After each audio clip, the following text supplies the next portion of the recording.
want to be a better goose caller, learn how to kill Canada geese, then you've come to the right place. This is the instructional video for you. Stay tuned. Let's make them rain, baby. Woo!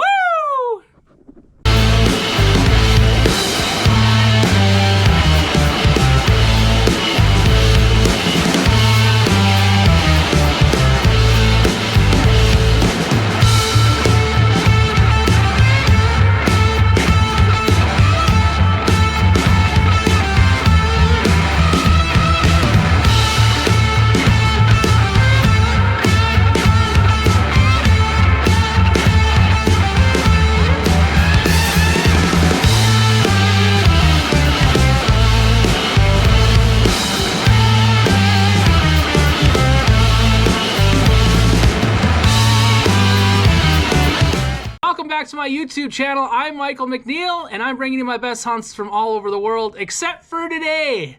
Today we're going to do something a little bit different. Today, in the comments, I have had a ton of you guys say, God, how do I make this note on my call? How do I blow a goose call? What's it like to blow a goose call? So I decided that I'm going to do an instructional video here on not just how to operate a short reed Canada goose call, but also when to blow a call, talk about reading the birds, talk about a lot of different things. So if you want to learn how to be a better goose hunter, how to be a better caller, this is the video for you. You came to the right place. So first I want to talk a little bit about, before we get into how to blow a goose call, I want you guys to understand that, you know, blowing a goose call isn't just making a note.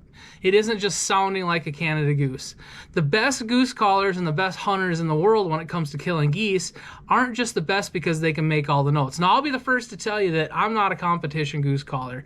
There's guys out there that are way better than I am. They can make a million notes. They can sound like 10 geese. They can do all that kind of stuff. I'm considered more of a meat hunter. So I do what it needs to get the job done when it comes to killing Canada geese. So in that respect, you have to understand that, you know, you don't need to sound like a world championship goose caller to kill geese. Yes, sounding like a good caller and being able to do all the notes and be loud and all that stuff sometimes help. But at the end of the day, some days you don't need to blow your call at all. Some days you can be real subtle. Some days you have to get on them a little bit more.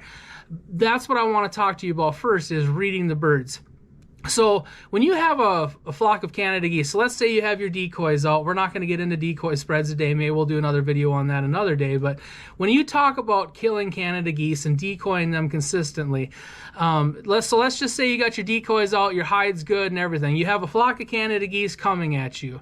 Let's say they're 300 yards out. You know, the first thing you have to look at is, if the geese are coming to me and I'm on the X, my calling style will be different than if I'm running traffic, meaning that if birds aren't coming to where I'm sitting that day.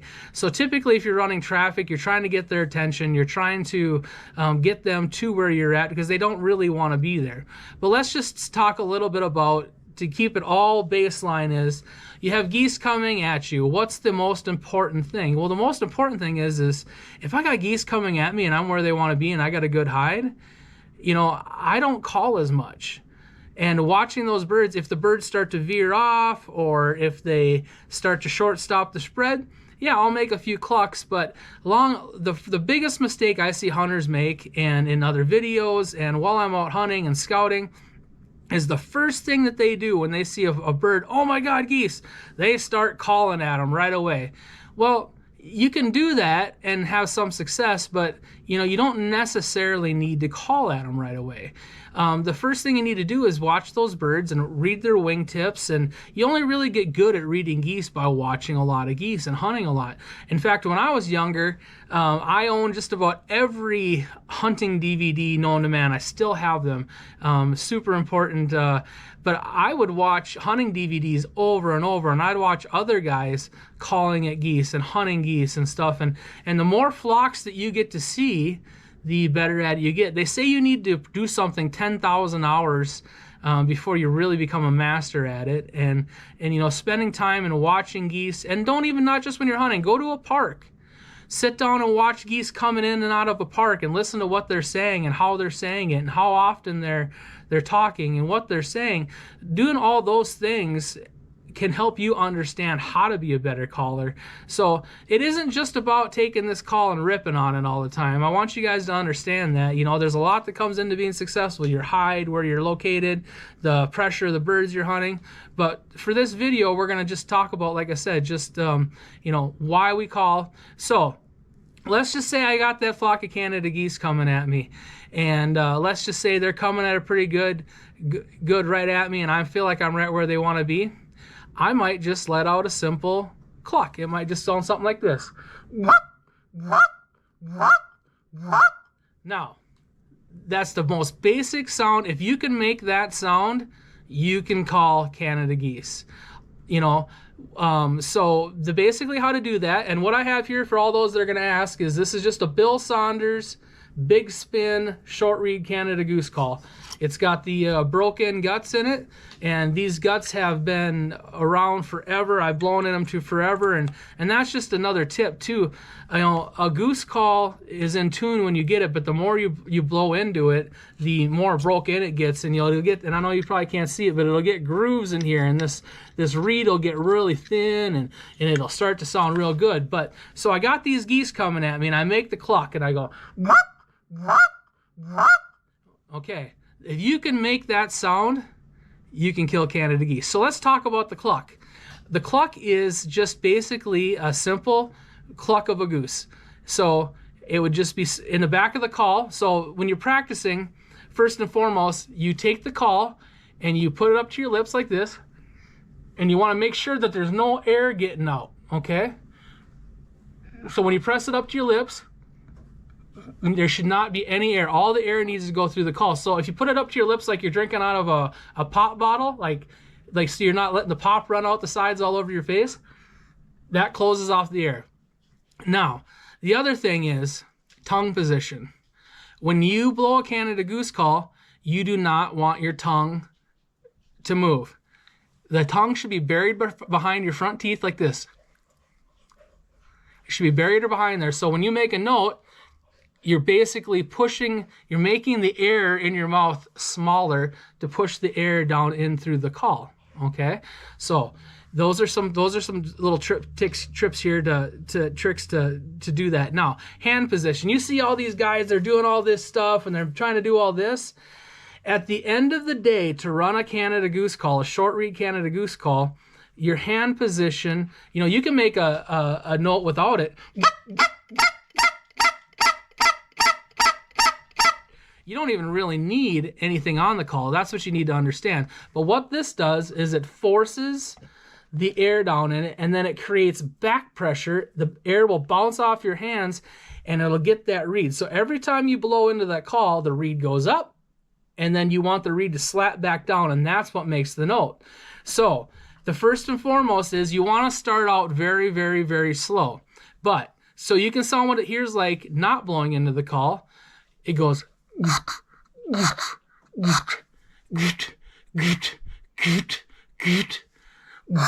and your air should never come from your lungs. Most people blow on their call, and you should never puff your cheeks. Your cheeks need to stay in. So most people go when they're blowing into the call, but you don't want to do that. You don't want to puff your cheeks, and your air comes from your diaphragm and your belly, not from your lungs. So this is what it sounds like.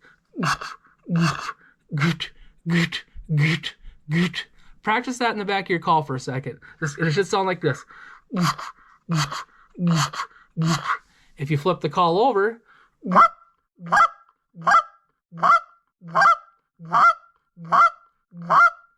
so that's how you make a cluck. Now, this is the most inviting thing that you need to think about. Now, when you're making sounds on a Canada goose call, it's not just about making the sounds. You need to understand what the birds are doing on the ground and what the birds are doing in the air. When Canada, contrary to what most people think, is Canada geese don't call at other geese to get them to come here.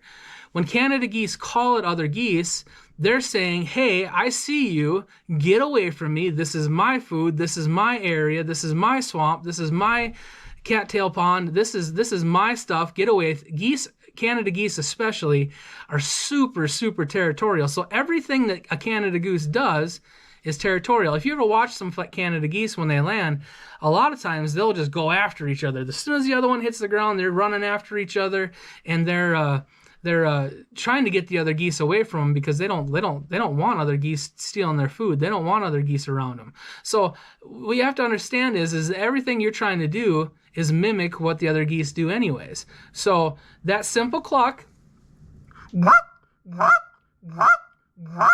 Now, all I'm doing with my hands is what I like to do. Now, I have small hands, so what I like to do is I like to cup the call like this, and then you take this finger, your middle finger, if you're left or right-handed, and you put it barely just over the end of the call, okay? Now, when we talk about hand position here, I want you guys to understand something. It's like playing a guitar or anything. Your hands are gonna hurt until they get used to this, okay?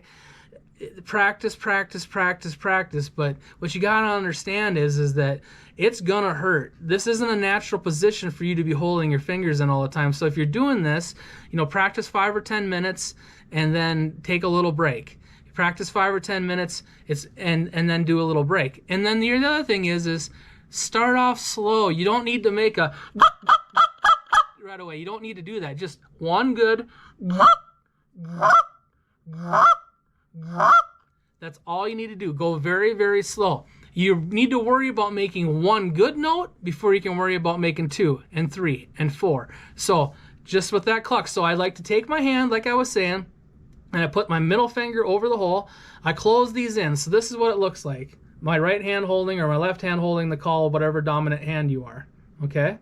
Now that's another little key tip too, so let's say you have a dog or whatever. I always like to have my offhand so that I can control the dog or I can hold my gun or whatever. So I keep my offhand on the call, okay? So then you have your this hand right here, the offhand right here. So then you bring this in, and if you look at my fingers, when I hold a goose call, I take my thumbs like this. This is what it looks like.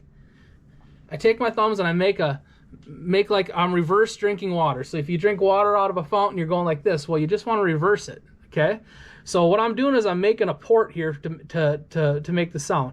Now to get the back pressure, I simply take this hand and I rotate it over and I close everything off just like this, okay? And what that does, so it would be just like, so if you dumped water in my hands right now, I could take it and I could drink water on my hands. Nothing's getting through, okay? And then what you're going to do is you're going to take these and you're just going to make a little bit of an opening. And you got to play with your hand. You got to play with the hand and the call to understand, to get a good sound. And that's where practice comes in, because everybody's hands are different sizes and everybody's different. So what you want to do is you want to take this and make a reverse cup and then just practice the sound. Now, here's the other thing you got to understand. So the more I close off the call, the deeper it's going to sound. The more I open up my hands, the more higher pitched this is going to sound. That's how you get a multiple goose sound, okay? But just start. I want you guys to just start with just a cluck. Work on your hand position. Go very, very slow. Goot, goot, goot, goot. Into the call. That's all you need to do. If you can do that, you can kill 90% of Canada geese. Now, the next sound we're going to talk about is the moan. And in my opinion, the moan is one of the most important calls. The moan is it's one of the most territorial, nasty, mean sounds you'll ever hear a goose make. And basically, you're making those geese be really territorial, and the ones coming in, if you watch my videos a lot, you'll hear more moans than clucks, because I feel like the moan sound will get those geese all riled up and get them to come in. And you hear a lot of people make clucks and double clucks and triple clucks, but you don't hear a lot of people doing the moan. And I think a moan is super important, especially when you're hunting giant Canada geese. If you're hunting lessers, you'd want to be. You want to sound loud and happy and chirpy and really. But if you're hunting big honkers, a simple moan, and this is what a moan sounds like.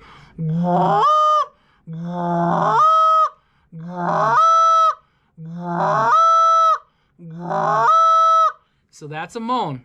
Now, A moan is super important because a moan can be something like that, but then you can add a cluck to it.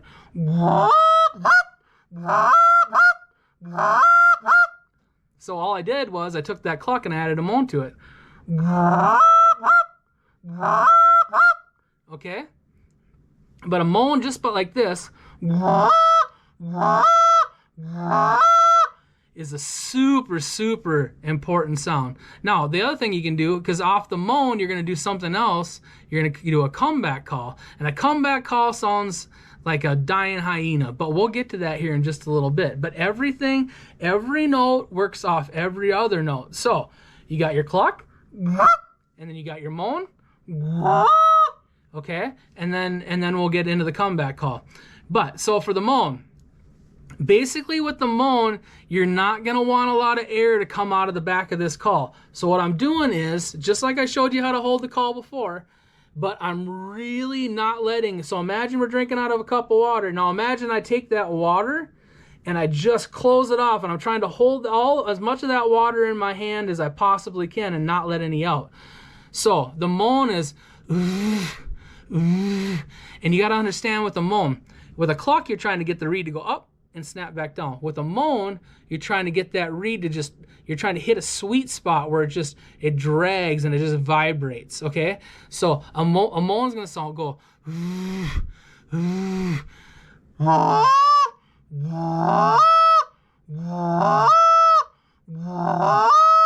so what you're trying to do is you're dragging that sound and you're keeping that air going through the call, and you're just dragging that into there, and you're trying to, so what you have to do to do a really good moan is you have to find the pitch and then drag it out. So what you're going to do is you're going to go, like if I just put air into the call,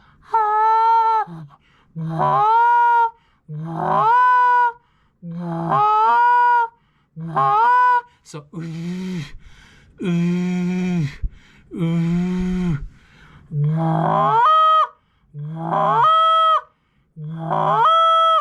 I'm closing off and I'm not letting not a lot of air out of that call.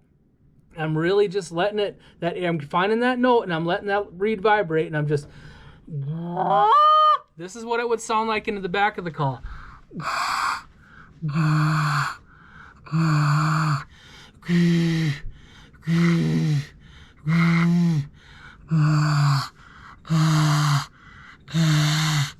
Okay, if I flip the call over,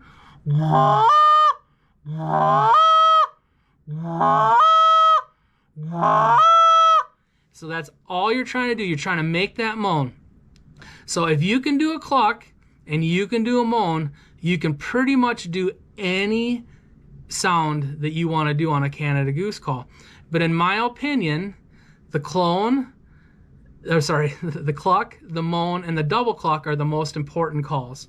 Now, I use the moan a lot when the geese are in close, when they're getting a little bit closer, when they're kind of, sometimes if they're gonna shortstop me or whatever. But I use that moan a lot because I feel like it's more territorial. It gets the geese all riled up, and I really like the moan. But I'll use clucks when they're far away and moans when they're closer. Sometimes they'll get loud and I'll go,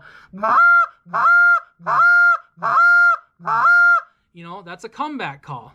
So that's just a different kind of a moan. So what I'm trying to do with the comeback call is I'm trying to sound like a dead hyena, or I don't know, let me try to think here, a donkey almost. But you're doing the moan, you're going, but you're just dragging it out and you're going, that's what I'm doing in the call. I'm going, so I'm going, goo, goo. So the comeback call isn't something you use all the time. It's just another trick in your bag to use to help try to kill Canada geese. So to reiterate, the 3 sounds that are the most important to help kill Canada geese. We're not going to get into advanced stuff today. I'm just going to give you guys 3 little tools and 3 little things that you guys can work on to be better goose callers. So we have the cluck, we have the moan, we have the comeback call.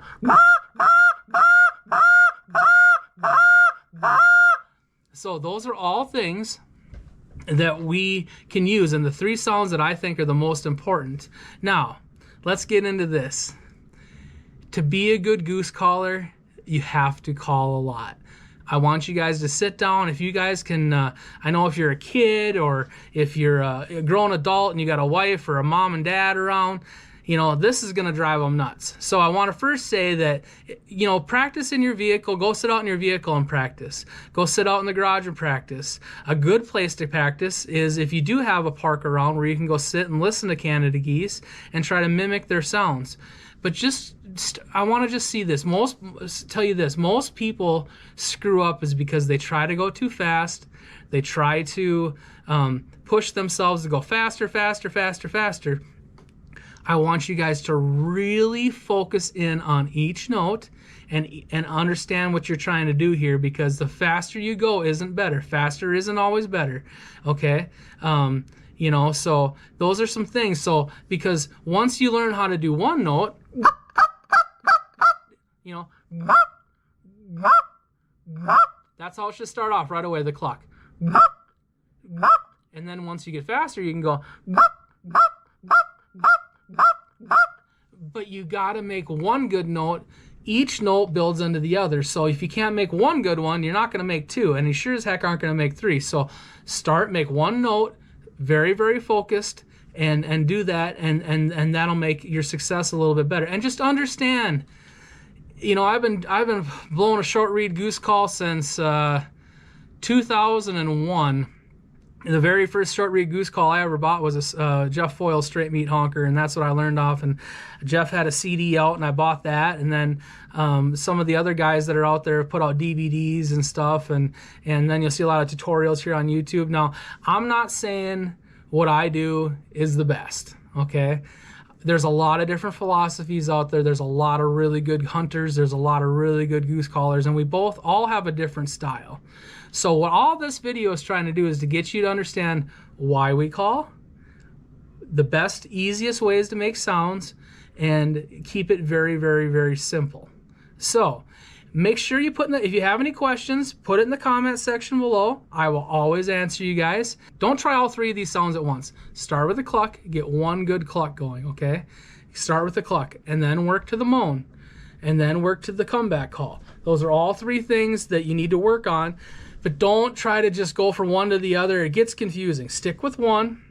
And if you have any questions or any problems, put in the comment section below, and I'll always answer you, like I said, and just take it slow. So this has been a great video. This is my first instructional video. I'm going to do a few more.